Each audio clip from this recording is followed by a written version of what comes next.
Victorian Government hasn't ruled out stepping in to host the 2026 Commonwealth Games. Melbourne held the Games as recently as 2006, but enthusiasm is growing for another shot at it, even if it appears no one else wants them.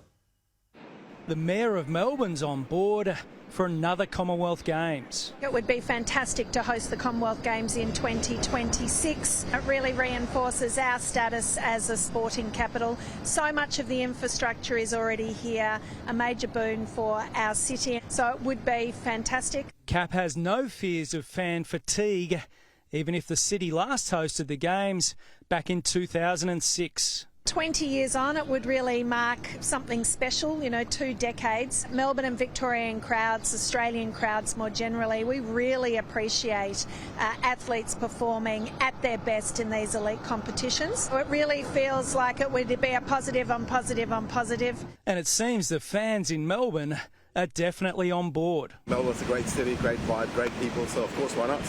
Well, I mean, going to any sporting event is just a bit of fun, so why not?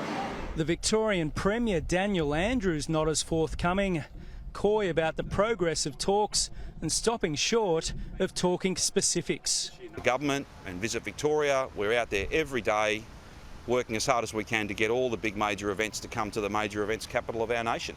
Commonwealth Games Australia was tight-lipped as well today on that Victorian link, confirming only that it's in talks with several states.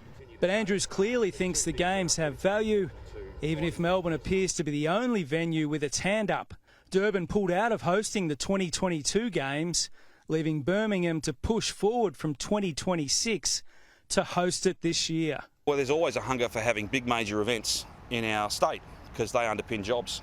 And whether it's F1, whether it's Australian Open tennis, food, wine, all the stuff that goes on at the National Gallery, they're all critically important to the livelihoods of 250,000 Victorians. That's what that visitor economy is all about. Mark Stevens, Sky News.